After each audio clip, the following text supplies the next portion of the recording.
यतिखेर हेर्दै हुनुहुन्छ त्रिशुली खबर टिभी। 24 घण्टा ताजा खबरको लागि हाम्रो च्यानललाई सब्स्क्राइब गर्नुहोला, नजिक रहेको बेल आइकन दबाई हामीसँग जोडिनुहोला। राष्ट्रिय स्वतन्त्र पार्टीका सभापति रवि लामिछानेका सवारी चालकको उपचारका क्रममा मृत्यु। रवि लामिछानेका चालक थापाको आजै अन्त्येष्टि गरिँदै दार्चुलामा हिम पहिरो, केही व्यक्ति पुरिएको शङ्कामा खोजी कार्य सुरु। सभापति लामिछानेका सवारी चालकको मृत्युप्रति रासपाद्वारा दुःख व्यक्त। रमण कन्स्ट्रक्सनले सम्झौता अनुसार खानेपानीको काम नगरेको उपभोक्ताको गम्भीर आरोप। कांग्रेसले तत्कालै नीति अधिवेशन गर्नुपर्छ, प्रकाशमान सिंहको भनाई। प्रचण्ड नेतृत्वको सरकार रहिरहे देश असफल राष्ट्र बन्छ, एमाले अध्यक्ष केपी शर्मा ओलीको भनाई। केपीले प्रचण्डलाई आरोप लगाउँदै भने देश असफल राष्ट्र बन्ने खतरा बढ्दैछ। प्रचण्डका हातमा देश गयो, अब देश अस्थिरतातर्फ धकेलिँदैछ। जनतामा विश्लेषण जाग्न दिनुहुँदैन, अस्थिरताले कसैको हित गर्दैन, मधेसवादी दलका नेता उपेन्द्र यादवको भनाई। सदरमुखबाट गाउँ उक्लिएका व्यवसायी सौका समुदाय हिमपातले बीच बाटोमै रोकिए, के कति क्षति भयो यसबारे जानकारी।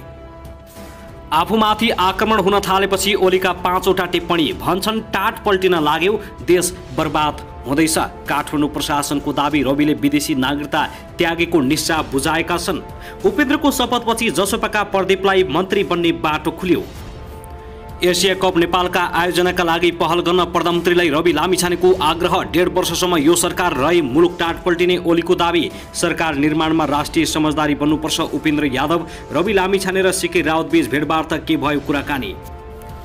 र संघीय लोकतान्त्रिक राष्ट्रिय मञ्च फुटेको होइन, केही व्यक्ति चोइटिएर गएका हुन्। अध्यक्ष राजेन्द्र लिङदेल रवि लामिछानेका चालक थापालाई भेन्टिलेटरबाट निकालिएपछि रवि लामिछानेमाथि आशंका। अब हेर्नुहोस् पुरा समाचार। दर्शक महानुभाव नमस्कार, तपाईलाई हार्दिक स्वागत छ हाम्रो च्यानल त्रिशुली खबर टिभीमा। यदि हाम्रो च्यानललाई अहिलेसम्म सब्स्क्राइब गर्नुभएको छैन भने सब्स्क्राइब गरी नजिक रहेको बेल आइकन दबाई हामीसँग जोडिनुहोला।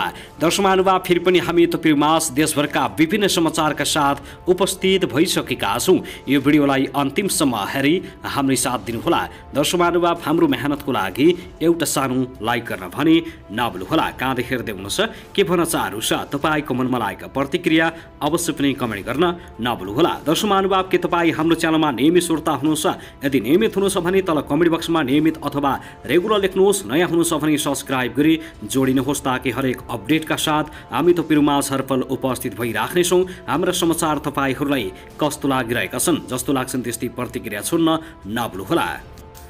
दर्शक महानुभाव आउनुहोस् अब पहिलो खबरतर्फ लागौँ। जनता समाजवादी पार्टी जसपाका अध्यक्ष उपेन्द्र यादवले आफूहरू सरकारको स्थिरताको पक्षमा रहेको बताएका छन्। मंगलबार प्रतिनिधि सभाको सभा सदस्यको रूपमा सभामुखबाट शपथ ग्रहण गरिसके सञ्चारकर्मीहरूसँग कुरा गर्दै अध्यक्ष यादवले आफूहरू सरकारको स्थिरताको पक्षमा रहेको बताएका हुन्। सरकारले आफ्नो कार्यकाल पूरा गर्नुपर्छ भन्ने पक्षमा आफू रहेको बताएका हुन्। उनले अस्थिरताले कसैको हित नगर्ने र लोकतन्त्रलाई कमजोर बनाउने भन्दै जनतामा विश्लेषण जाग्न दिन नहुने उल्लेख गरेका छन्। अध्यक्ष यादवले सरकार निर्माणको सम्बन्धमा राष्ट्रिय समझदारी बन्नुपर्नेमा जोड दिएका छन्। सरकारको स्थिरता लोकतन्त्रको विकासमा अत्यन्त महत्त्वपूर्ण हुन्छ। नेपालमा त झन आर्थिक विकास र समृद्धिका लागि सरकारको स्थिरता आवश्यक छ।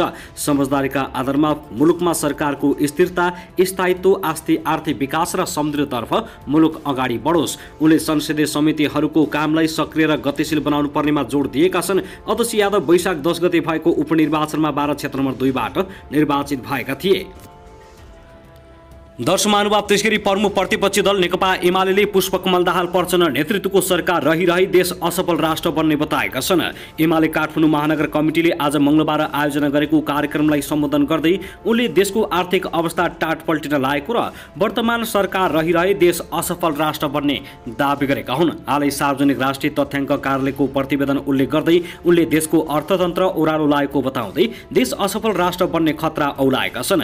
देशको अर्थतन्त्र सङ्कटमा रहेको प्रचण्ड सरकार रहिरहे देश अनिवार्य टाट पल्टिनेमा उनको भनाइ छ। अबको 1.5 वर्षमा अर्थतन्त्र नसुधारे देश असफल राष्ट्र बन्ने उनको भनाइ छ। आर्थिक अभावका कारणै आयातमा समेत कमी आएको बताएका ओलीले तीव्र गतिका साथ अर्थतन्त्र माइनसमा गएको दावी गरेका छन्। साथै पूर्व अर्थमन्त्री केपी शर्मा ओलीले महालेखा परीक्षकको कार्यालय एमालेलाई बदनाम गर्न लागि परेको आरोप लगाएका छन्। 2 महिने मिसन ग्रासरुट कार्यक्रमको समीक्षामा भएको कार्यक्रममा बोल्दै ओलीले विकासलाई देख्न नचाहने विकास विरोधी तत्त्वहरूले एमालेको बदनाम गर्नु आपत्तिजनक रहेको बताएका हुन्। महालेखा परीक्षकको कार्यालयले आफ्नो वार्षिक प्रतिवेदनमा झापाको दमकमा निर्माण गरिएको भ्यू टावर किन बनाएको भनेर प्रश्न सोधेको भन्दै आपत्ति जनाएका छन्। हाम्रा विरुद्ध प्रक्रियावादी तत्त्वले हमला गरेको छ, जनतामा भरम फिजाउने काम गरेको छ। अध्यक्ष ओलीले भने महालेखा परीक्षकको प्रतिवेदन हेर्दा म छक्क परेँ। हिसाब किताब होइन, दमकमा एउटा विशाल बिजनेस कम्प्लेक्स बनाइएको छ। 7.5 रोपनी जमिनमा 18 ताले भवन बनेको छ। त्यहाँ मेडिकल कलेज चलाउने हो भने अर्थ क्याम्पस चलाउने हो भने 2वटा चलाउन सकिन्छ। तर महालेखा परीक्षक हिसाब हेर्ने हो बरु हिसाब नगरी त्यत्रो पैसा लगानी गरेर भवन बनाउने हो, यो गलत भन्छ ओलीले भनेका छन्।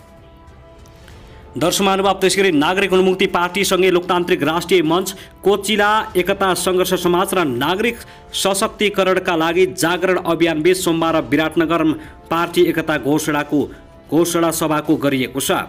उन्मुक्ति पार्टीका राष्ट्रिय अध्यक्ष एवं भूमि व्यवस्था सहकारी तथा गरिबी निवारण मन्त्री रञ्जिता श्रेष्ठ चौधरी, मञ्चका अध्यक्ष ज्ञानबहादुर गुरुङ, समाजका संयोजक त्रिनारायण राजवंशी र अध्यक्ष दिनेश राजवंशी र अभियानका विनोद पाण्डेले 10 बुँदे पार्टी एकतामा हस्ताक्षर गरेका हुन्। भूमि व्यवस्था मन्त्री चौधरीले एकता घोषणा सभाको उद्घाटन गर्दै यो पार्टी दमन विरुद्ध जन्मिएको बताएका छन्। उनी विगतमा सुदूरपश्चिमको टेकापुरमा भएको घटना मुलुकको अन्य ठाउँमा नहोस् भन्नका लागि सबै एकजुट हुनुपर्नेमा जोड दिएका छन्। मन्त्री रेशम चौधरीले राजबन्दी रिहाई र जनताको विकासप्रतिको चाहना पूरा गर्न निर्वाचनमा प्रतिस्पर्धा गरी सदन र सरकारमा सहभागी भएको प्रश्न पारेकी छन्। रेशम चौधरीलाई छुटाउने उनको मुख्य एजेन्डा हो। रेशम चौधरी उनका श्रीमान समेत हुन्।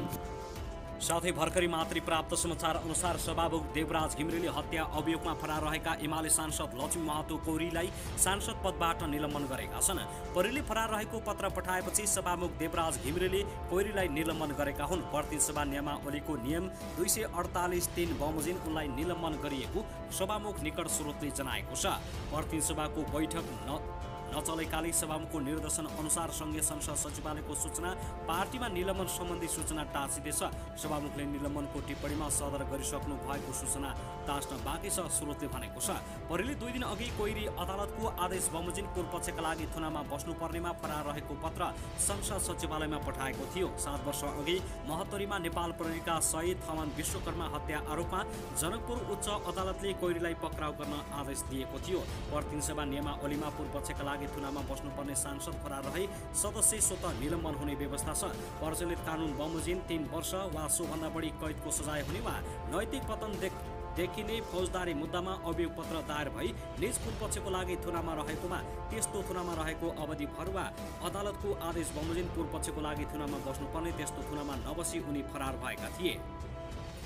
दर्शक महानुभाव, त्यसैगरी राष्ट्रिय स्वतन्त्र पार्टी रासपाका सभापति रवि लामिछानेको चितवन स्थित घरको छतबाट खसेर घाइते भएका गाडी चालक दिलबहादुर थापाको उपचारका क्रममा आज मंगलबार मृत्यु भएको छ। ललितपुर स्थित मेडिसिटी अस्पताल स्रोतका अनुसार उनको मंगलबार दिउँसो 1:30 बजे मृत्यु भएको हो। नेपाल मेडिसिटी अस्पतालकी सूचना अधिकारी मनिता पोखरेलका अनुसार ड्राइभर थापालाई चिकित्सकहरूले 1:35 जाँदा मृत घोषित गरेका हुन्। वैशाख 4 गते बिहान 4 बजे घरको छतबाट लडेर सक्त घाइते भएका शम्भु भनिने सिन्धुपाल्चोक 12 विषय नगरपालिका 3 घर भएका 39 वर्षीय थापाको कलेज अफ मेडिकल साइन्सेस भरतपुरमा प्रारम्भिक उपचार गरिएको थियो। टाउकोमा गहिरो चोट लागेका थापाको भरतपुरमा नै शल्यक्रिया समेत गरिएको थियो। उनलाई वैशाख 5 गते मंगलबार सेनाको हेलिकप्टर मार्फत ललितपुर स्थित मेडिसिटी अस्पतालमा थप उपचारका लागि लगिएको थियो। सभापति लामिछानेले थापाको उपचारमा संलग्न चिकित्सक तथा उनका परिवारका सदस्य समेतको सहमतिमा थप उपचारका लागि मेडिसिटी अस्पताल ल्याइएको सामाजिक सञ्जाल मार्फत जानकारी दिएका थिए। उपनिर्वाचनको 6 दिन अघि भएको घटनालाई राजनीतिक रूप नदिन सभापति लामिछानेले सार्वजनिक रूपमा अपिल समेत गरेका थिए। लामिछानेका ड्राइभर थापा छतबाट खसेर घाइते भइसके अचेत अवस्थामा थिए। उनी के कति कारणले छतबाट खसे भन्ने प्रहरीले अनुसन्धान गरिरहेको छ भने एकिन कारण हालसम्म सार्वजनिक गरिएको छैन। मेडिसिटी अस्पताल स्थित उच्च स्रोतका अनुसार थापाको टाउकोमा लागेको चोटका कारण पूर्ण रूपमा अचेत थिए र उनलाई मेकानिकल भेन्टिलेटरमा राखेर उपचार भइराखेको थियो। दिमागले कुनै पनि काम नगरिरहेको अवस्थामा रहेका थापाको स्वास्थ्यमा केही दिन अघि सुधारका सङ्केत देखे पनि शुक्रबारदेखि उनको स्वास्थ्य पुनः गम्भीर बनेको थियो। ब्रेन डेथको अवस्थामा रहेका थापाको मंगलबार दिउँसो निधन भएको हो। दुर्घटनामा परि निधन भएका कारण ड्राइभर थापाको शवलाई पोस्टमार्टमका लागि पाटन अस्पताल लगिएको छ। पाटन अस्पतालमा पोस्टमार्टम भएपछि मात्रै उनको शव आज साँझ अन्तिम संस्कारका लागि आर्यघाट लगिने भएको छ।